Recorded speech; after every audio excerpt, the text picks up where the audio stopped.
सन 2022 के अंदर खेला जरूर होगा। खेला इस बात का होगा, तेल की महंगाई की, दाल चावल की महंगाई की, राशन पानी सब महंगा हो गया।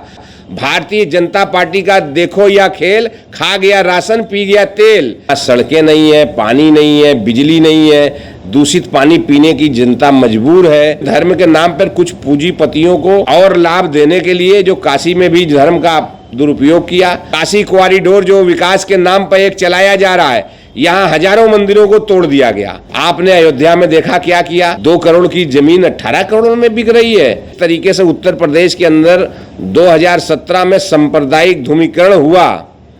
आज भारतीय जनता पार्टी के लोग बात करते हैं कि खेला होई डराने के लिए कहा जा रहा है। कोरोना काल शुरू होते ही बहुत सारे प्रतिनिधियों ने कह दिया हम क्वारंटीन है, हम पॉजिटिव आ गए हैं, हम बाहर नहीं निकलेंगे। क्यों? वो जनता से मुंह चुरा के छिपा के घूम रहे थे। अरे धर्म के नाम पे अगर आपको विकास ही करना है तो सबका विकास करो। ये इस नई हवा है, नई सपा है, नौजवानों का साथ है, बुजुर्गों का आशीर्वाद है। 2022 में खेला हुई। नमस्कार दर्शकों, काशी हलचल में आप सभी का स्वागत है। अभी पश्चिम बंगाल का चुनाव खत्म हुआ है, वहाँ पर एक बात चली थी, खेला होबे। इसी तर्ज पर वाराणसी के भूतपूर्व विधायक समाजवादी पार्टी के अब्दुल समद अंसारी ने भी कहा बनारसी भाषा में कि खेला होई 2022 के उत्तर प्रदेश के चुनाव में। हम आपको बता दें, अब्दुल समद अंसारी भूतपूर्व विधायक रहे हैं वाराणसी शहर उत्तरी के। 2022 में जो चुनाव आने वाला है उसमें किस तरह की तैयारी समाजवादी पार्टी कर रही है, उनकी क्या रणनीति है और विकास के जो मुख्य मुद्दे हैं जिनको लेकर समाजवादी पार्टी पिछला चुनाव भी लड़ी थी लेकिन उसमें उसको हार का सामना करना पड़ा था, तो क्या जो वर्तमान सरकार है उसके विकास के कार्यों से जनता संतुष्ट है या उसमें कई खामियां हैं जिस पर इस बार समाजवादी पार्टी चुनाव लड़ेगी। अब्दुल जी, बहुत बहुत स्वागत है। नमस्कार। नमस्कार सर। अब्दुल जी, खेला होबे ये चला पश्चिम बंगाल में और आपने एकदम बनारसी स्टाइल में अपने घर के बाहर भी लिखवाया खेला होई। ये कैसा खेल का बात हो रहा है? देखिए, सबसे पहले तो मैं आपके चैनल को बधाई दूंगा कि आपने जो है इसको अंडरलाइन किया है, खेला होई। खेला होई तो ये बनारसी, ठेठ बनारसी लैंग्वेज में है, मगर इसका जो फर्स्ट हेड वर्जन था वो पश्चिम बंगाल के चुनाव में आया था। पश्चिम बंगाल के अंदर जो वहाँ की मुख्यमंत्री हैं सुश्री ममता बनर्जी, इन्होंने वहाँ भारतीय जनता पार्टी के जो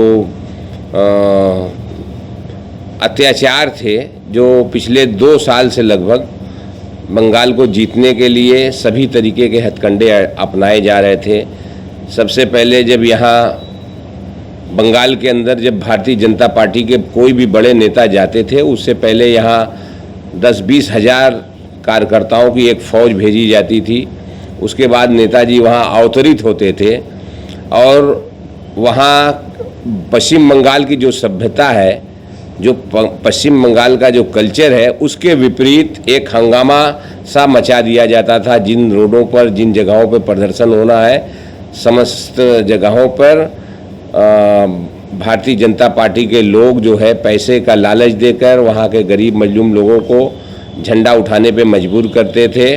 और यह सब दृश्य ममता बनर्जी वहाँ देख रही थी और जिस तरीके से उनको लगातार सेंट्रल की एजेंसियाँ और अन्य साधनों से उनको प्रताड़ित करने का प्रयास हो रहा था, उनके नेताओं को लगातार उनको CBI और ED और CD के द्वारा जो है प्रताड़ना नोटिस के बाद जो बड़ी संख्या में वहाँ नेताओं में एक भगदड़ सी मची थी। तो इन सब से वहाँ ऊब कर ममता बनर्जी ने खेला होबे का नारा दिया। और खेला होबे इसलिए कि सन 2014 में जब प्रथम बार भारतीय जनता पार्टी देश में स्थापित हुई थी प्रधानमंत्री नरेंद्र मोदी के नेतृत्व में, तो इन लोगों ने बहुत सारे वादे किए थे कि हम देश के अंदर व्याप्त भ्रष्टाचार, महंगाई, इन सब के खिलाफ देश में कोई अगर अच्छा शासन दे सकता है तो भारतीय जनता पार्टी और श्री प्रधानमंत्री नरेंद्र मोदी के नेतृत्व में हम लोग अच्छा शासन पूरे देश में लाएंगे। मगर इन लोगों ने 14 के बाद से देश में जितने भी वादे किए थे, प्रधानमंत्री साहब ने रैलियों में बढ़ चढ़ के बोला कि हमें देश में स्थापित करिए, हम देश का काला धन वापस लाएंगे, हम देश के काले धन को वापस लाकर प्रत्येक व्यक्ति को 15 लाख देंगे, हम नौजवानों को 2 करोड़ रोजगार देंगे, हम जो है भारतीय अर्थव्यवस्था में महंगाई को हम मेंटेन करेंगे, डीजल मूल्य वृद्धि, गैस मूल्य वृद्धि और डीजल और पेट्रोल से जो तमाम तरीके की महंगाई आई हम सब पे कंट्रोल करेंगे। मगर परिणाम बिल्कुल उसके विपरीत हुआ। देश के अंदर एक अजीब सा माहौल बना दिया गया। आए दिन देश के अंदर कहीं ना कहीं किसी न किसी कोने में आप देखते रहे होंगे मॉब लिंचिंग जैसी घटनाएं हो रही थी। देश के अंदर हिंदू मुसलमान के फसादात कराने की तैयारियां चल रही थीं और इससे जुड़े जितने भी इस तरीके के लोग थे जो सन 2014 से पहले कहीं नहीं देखे गए थे, न सुने गए थे, ये टीवियों पर, व्हाट्सएप और फेसबुक पे आके धर्म विशेष के खिलाफ बड़ी बड़ी बातें देश को बर्बाद करने की ओर ले जाने का षड्यंत्र रच रहे थे।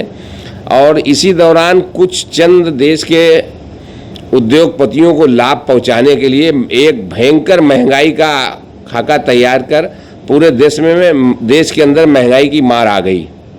इसी दौरान देश में कोरोना महामारी आई।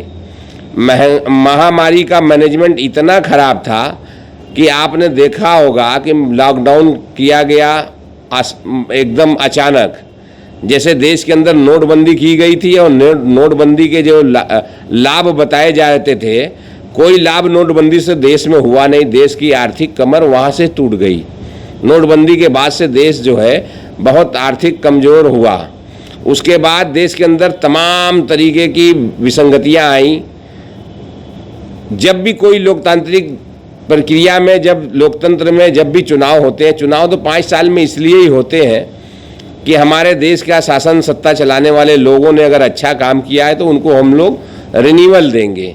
मगर हमारे देश के अंदर जो धार्मिक उन्माद के नाम पर रिन्यूअल दोबारा भी मिल गया इन लोगों को, सीए, एनआरसी, इस तरीके की फजूल बातों में जनता को उलझा के हमें ना दवा मिली, ना हमें पढ़ाई मिली, ना हमें शिक्षा मिली, ना हमको अच्छा स्वास्थ्य मिला, ना हमारे इन सब से जुड़े संस्थानों को कोई ऐसा बड़ा कॉलेज मिल गया, बड़ा एम्स मिल गया।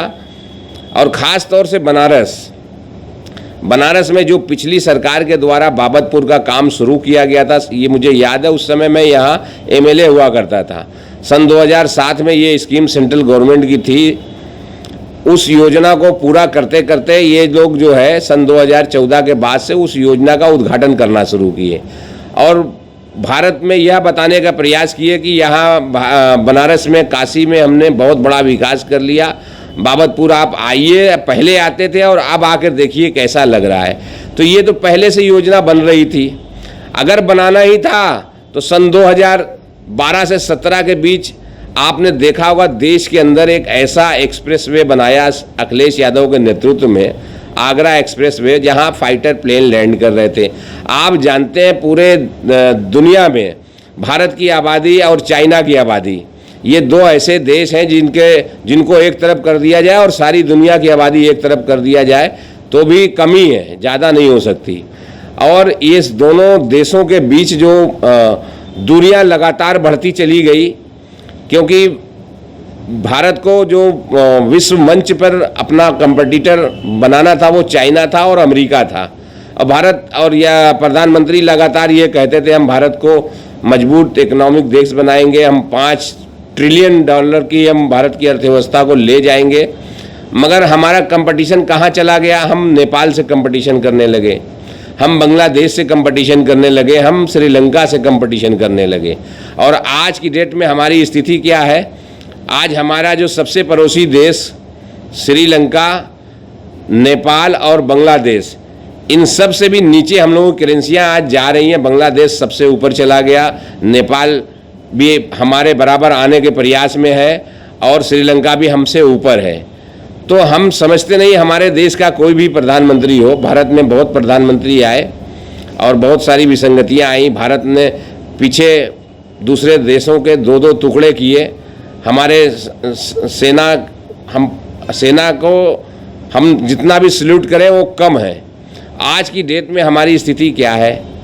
पड़ोसी चाइना हमारे ऊपर लगातार निगाह लगाए हुआ है। हमारे 20-20 जवानों को शहीद कर दिया, हमने उनका कोई बदला नहीं ले पाए आज तक। हमने देखा चाइना किस तरीके से हमारी ज़मीनों पर कब्जा कर लिया है, नए नए गांव बसा लिया है। हम चाइना को छोड़ हम बांग्लादेश और श्रीलंका, नेपाल से जब कंपटीशन करेंगे तो हमारी स्थिति क्या होगी?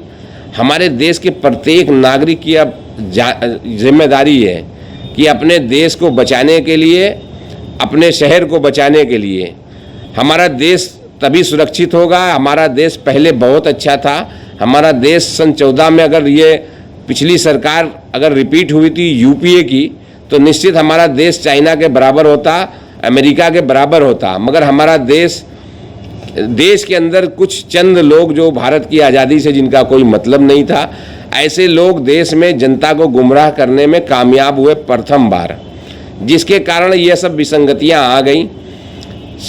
सन 2017 के बाद से उत्तर प्रदेश के अंदर जो बदलाव हुआ, इस उत्तर प्रदेश के बदलाव में आपने देखा होगा बड़े पैमाने पर जब 17 में भारतीय जनता पार्टी की सरकार बनी और उसी समय से कंपटीशन शुरू हुआ कि भारतीय जनता पार्टी के मुख्यमंत्री का दावेदार कौन होगा। यहाँ पे सबसे पहले मुख्यमंत्री के दावेदार में मनोज सिन्हा साहब का नाम आया था। इनका प्रोटोकॉल भी बनारस आ गया था।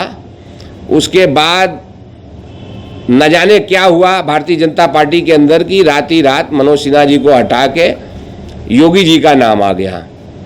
और योगी जी का नाम आते ही एक माहौल अजीब सा बनना शुरू हो गया कि योगी जी का काम क्या है, योगी का मतलब क्या है और योगी जी काम क्या करेंगे। तो योगी जी ने अपने नाम की ख्याति के अनुरूप कार्य शुरू किया। उत्तर प्रदेश के अंदर विकास का कोई काम शुरू नहीं किया, मगर विनाश का काम जरूर शुरू कर दिया। जिस तरीके से उत्तर प्रदेश में मॉब लिंचिंग होने लगी, जिस तरीके से उत्तर प्रदेश में जनहित के कार्य रोककर केवल सरकारी पन्नों में, दफ्तरों में काम होने लगे, बड़ी संख्या में लोगों की नौकरियां जाने लगी, बड़ी संख्या में प्रशासनिक अधिकारियों के में बेचैनी सी पैदा हो गई। बहुत सारे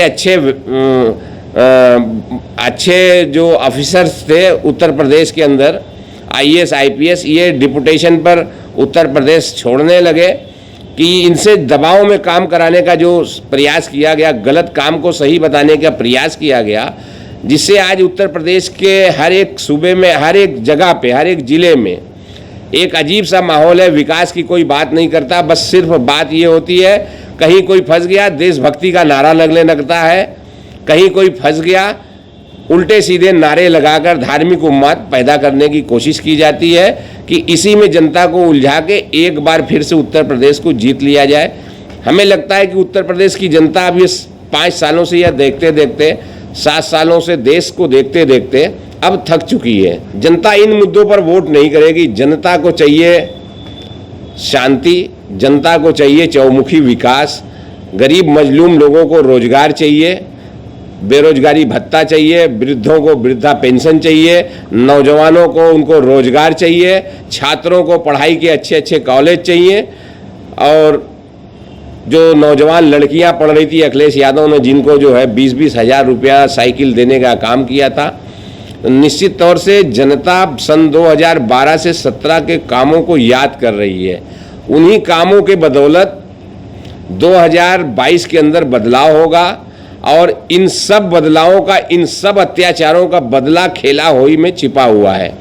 हम अपने राष्ट्रीय नेतृत्व से भी अनुरोध कर चुके हैं कि उत्तर प्रदेश के समस्त जिलों में समस्त पार्टी पदाधिकारी समाजवादी पार्टी का झंडा लगाएं और जगह जगह पर खेला होई का नारा दें, क्योंकि ये जनता को जो गुमराह कर रहे थे ये सब पोल खुल चुकी है और खेला होई में इन सब चीज़ों का मतलब छिपा हुआ है। उत्तर प्रदेश को अगर मजबूत करना है तो खेला होई करना पड़ेगा। आपने पिछले दिनों देखा है कि उत्तर प्रदेश के अंदर पंचायत चुनावों के दौरान क्या स्थिति थी। अभी नामांकन प्रक्रिया शुरू हुई, बड़े तादाद पे मार पीट और शासन सत्ता का दुरुपयोग और प्रशासनिक अफसर इस तरीके से काम कर रहे हैं जैसे वो किसी पार्टी के एजेंट हो गए हैं। इस संदर्भ में भी हमारे राष्ट्रीय महासचिव श्री आदरणीय प्रोफेसर राम गोपाल जी ने कहा है कि ऐसे अफसरों, ऐसे अधिकारियों को भी कार्यकर्ता नेता चिन्हित करें जिनकी कार्य प्रक्रिया इस तरीके की है। जब हम अधिकारी जब संविधान की शपथ लेते हैं तो यह कहते हैं कि संविधान की शपथ ले रहे हैं, जो न्याय होगा हम उस पर काम करेंगे, मगर संविधान की शपथ लेकर और पार्टी विशेष का काम करना, न्याय के मूर्ति पर जो उनकी आंखों पे पट्टी बंधी हुई है उस पट्टी को और कस के बांध दे रहे हैं कि इनको कुछ दिखाई ना दे। इसलिए उत्तर प्रदेश के अंदर 22 में खेला हुई। अब्दुल जी, अभी आपने बात की जिला पंचायत के जो अध्यक्ष के चुनाव की बात हो रही है, इसमें जो वर्तमान सरकार है वो सरकारी मशीनरी का दुरुपयोग कर रही है। तो हम आपको बता दें, जब समाजवादी पार्टी की सरकार थी तब भी पूरे उत्तर प्रदेश में 30 से 35 के आसपास जिला पंचायत अध्यक्ष निर्विरोध चुने गए थे। तो ये आरोप किस कारण से लगाने पड़ रहे हैं कि सरकारी समाजवादी पार्टी आरोप जो लगा रही है कि सरकारी मशीनरी का दुरुपयोग किया जा रहा है, जहां पर भी निर्विरोध चुने जा रहे हैं, ऐसा क्यों लग रहा है आपको? देखिए, ऐसा इसलिए लग रहा है कि उत्तर प्रदेश में सन 2012 से 17 के बीच जिला पंचायत के चुनावों में एक जगह भी हिंसा नहीं हुई थी और सारे पंचायत सदस्य समाजवादी पार्टी को बड़ी तादाद में सपोर्ट कर रहे थे। बड़ी तादाद में समाजवादी पार्टी की लहर थी 12 से 17 के बीच। जनता ने उनको भारी जनादेश दिया था, जहां भारतीय जनता पार्टी को एक भी पंचायत सदस्य ना होने के कारण बड़ी तादाद में इनका नॉमिनेशन नहीं हो रहा था, इसलिए यहाँ पे निर्विरोध चुने गए थे। अब यहाँ निर्विरोध, जहाँ भारतीय जनता पार्टी के 5 या 6 सदस्य बनारस में जीते हुए हैं और यहाँ इन लोगों ने बहुमत प्राप्त करने के लिए क्या किया, गोरखपुर में क्या किया, मऊ में क्या किया, तो इस तरीके से इन लोगों ने जो अत्याचार किया है, आपने जो कहा ये ठीक है कि ये शासन सत्ता का चुनाव होता है, पर शासन सत्ता कभी किसी को दबाने का, धमकाने का, डराने का, रात में पंचायत सदस्यों के घर जाके पुलिस जिस तरीके से छापा मार रही है, ये लोकतंत्र की खुली लूट है। अब्दुल जी, आप शहर उत्तरी के विधायक रह चुके हैं, आपने भी विकास कार्य किए होंगे और वर्तमान में जो शहर उत्तरी के विधायक हैं वो भी विकास कार्यों में लिप्त हैं। आपको दिखता है, अगर हम शहर की नब्ज टटोलने के हिसाब से आपसे बात करें, विकास दिखता है शहर उत्तरी में हो रहा है? देखिए, शहर उत्तरी की जो स्थिति है बिल्कुल विकट है। यहाँ सन 2000 में विधायक भारतीय जनता पार्टी के हुए और सन 2012 से 2017 तक यह केवल कहते रह गए जनता के बीच कि हमारी सुनने वाला कोई नहीं है, जबकि समाजवादी पार्टी एक ऐसी पार्टी है, जब भी सत्ता में रही है, इसका कार्यकाल चाहे मुलायम सिंह मुख्यमंत्री होते थे, चाहे अखिलेश यादव जी मुख्यमंत्री हुए, विधानसभा के समस्त साथियों को विधानसभा से जारी होने वाला एक एक पैसे का बजट विधायक स्वतंत्र होता है अपने विधानसभा क्षेत्र में काम करने के लिए और मिलता रहा है। अब विधायकों को 5 किलोमीटर 7 किलोमीटर रोड का काम मिलता था, सारे विधायक कराते थे, मगर तब उत्तरी के विधायक ने कहा मेरी सरकार नहीं है, जनता से दूर भाग कर रहते थे। जनता में बहुत आक्रोश था, मगर 2017 के अंदर जो इलेक्शन हुआ, उस इलेक्शन के दौरान विधायक जी कहीं क्षेत्र में कॉलोनियों में वोट लेने जाते थे, वहाँ लोग अपना दरवाजा, कॉलोनी का गेट बंद कर देते थे। आप यूट्यूब पर भी देख सकते हैं इस चीज़ों को और क्षेत्र में घूमकर यह पता भी कर सकते हैं। मगर बावजूद इसके जिस तरीके से उत्तर प्रदेश के अंदर 2017 में सांप्रदायिक ध्रुवीकरण हुआ, आज भारतीय जनता पार्टी के लोग बात करते हैं कि खेला होई, डराने के लिए कहा जा रहा है। आपने इतना बड़ा खेला किया जनता के साथ, आपने जनता से कहा हम 35 रुपए में तेल देंगे, डीजल पेट्रोल देंगे, आए तब डीजल पेट्रोल के दाम 65 रुपया 55 रुपया थे और आज की डेट में 100 रुपया से ज़्यादा पूरे देश में हो गया। और आपने तेल की महंगाई की, दाल चावल की महंगाई की, राशन पानी सब महंगा हो गया। भारतीय जनता पार्टी का देखो यह खेल, खा गया राशन, पी गया तेल, ये बहुत पुराना नारा है, मगर इसको लगातार ये लोग प्रमाणित करते गए हैं। जब भी उत्तर प्रदेश या देश में भारतीय जनता पार्टी आती है, महंगाई चरम पे हो जाती है। तो यह प्रतिनिधि क्षेत्र के अंदर कभी रहे नहीं। और आज की डेट में स्थिति है, जब से कोरोना शुरू हुआ, पूरे उत्तर प्रदेश के समस्त विधायकों का, खास तौर से भारतीय जनता पार्टी की सरकार ने सारा विधानसभा का जो बजट होता है, जो विधानसभा की विधायक निधि होती है, इसको इन लोगों ने पीएम केयर फंड में दे दिया। विधायकों को कोई अधिकार नहीं थे, सिर्फ उनको सैलरी मिल रही थी। और विधायक बड़ी संख्या में नाराज होकर क्षेत्रों में जाना कर दिए बंद। समय से पहले कोरोना काल शुरू होते ही बहुत सारे प्रतिनिधियों ने कह दिया हम क्वारंटीन है, हम पॉजिटिव आ गए हैं, हम बाहर नहीं निकलेंगे। क्यों? वो जनता से मुंह चुरा के छिपा के घूम रहे थे। और बहुत सारे मंत्री विधायक इस शहर में ऐसे घूम रहे हैं जिन्होंने जनता के साथ कोई व्यवहार नहीं किया। काशी कॉरिडोर जो विकास के नाम पर एक चलाया जा रहा है, यहाँ हजारों मंदिरों को तोड़ दिया गया। मंदिर की रक्षा करने वाले ही के नाम पे आने वाले हजारों मंदिरों को तोड़ दिए, कोई बोलने वाला नहीं है। और यहाँ पे काशी कॉरिडोर में एक बहुत पुरानी वट वृक्ष था, उसको भी गिरा दिया इन लोगों ने जो यहाँ पे जो गंगा जी के अंदर एक नया इन्होंने वहाँ उस पार बनाना शुरू किया है, छोटी झील टाइप का। इससे गंगा का स्वरूप भी इन लोगों ने बदलने का प्रयास किया, भगवान के साथ भी छेड़छाड़ की। हम इनसे यह पूछना चाहते हैं, काशी के नाम पे, बाबा विश्वनाथ के नाम पे, जीवोद्धार के नाम पर इतना अत्याचार हुआ, आखिर इतने बड़े पैसे की लूट यहाँ हुई है, तो हमारे बाबा काशी के कोतवाल का कोई जीवोद्धार नहीं होगा क्या? हम बनारस में रहने वाले लोग क्या बाबा काशी के कोतवाल की अनुमति के बगैर यहाँ अपना काम करेंगे? तो हमको यह विश्वास है कि बाबा काशी के कोतवाल और बाबा काशी विश्वनाथ जी इन सब चीज़ों को देख रहे हैं, और समय आने पे इनसे इन चीज़ों का भी हिसाब बाबा लेंगे। अगर बाबा है तो वो सबके हैं, वो हिंदू के भी है, वो मुसलमान के भी है, वो सिख के भी है, वो ईसाई के भी हैं। कोई बाबा के नाम पे, धर्म के नाम पे कोई इस तरीके का अत्याचार करता है? अरे धर्म के नाम पे अगर आपको विकास ही करना है तो सबका विकास करो।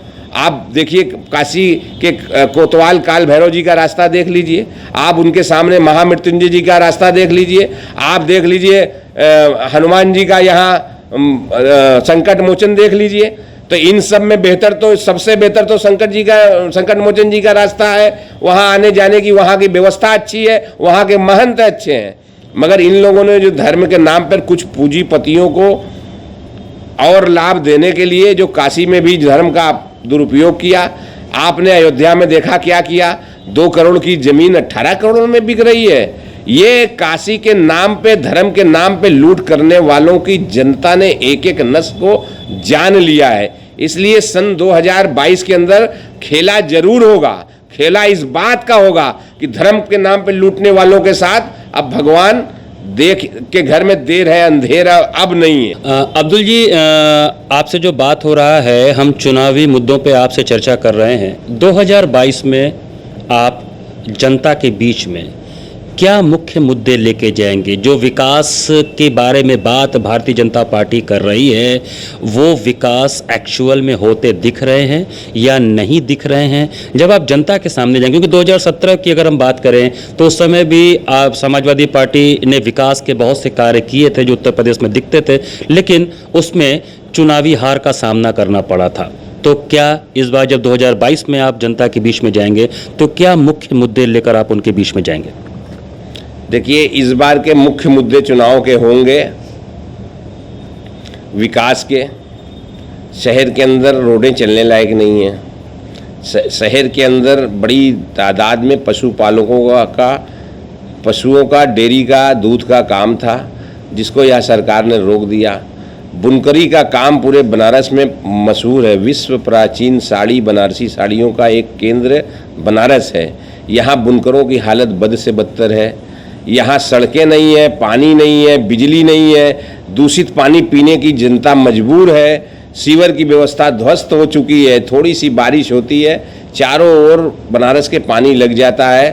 तो इन विकास के मुद्दों पर ही मुख्य केंद्र होगा बनारस का सन 2022 का। और इसलिए हमको जनता से यह कहना है, पूरे शहर से लेके गांव तक एक ही शोर मचा हुआ है क्या है, जनता के नई हवा है। जो 2022 का ये चुनाव आ रहा है, ये इस नई हवा है, नई सपा है, नौजवानों का साथ है, बुजुर्गों का आशीर्वाद है। 2022 में खेला हुई नई हवा है, नई सपा है और 2022 के विधानसभा चुनाव में खेला हुई। इन सारी बातों के साथ हमने वाराणसी के पूर्व विधायक श्री अब्दुल समद अंसारी से विस्तार से चर्चा किया।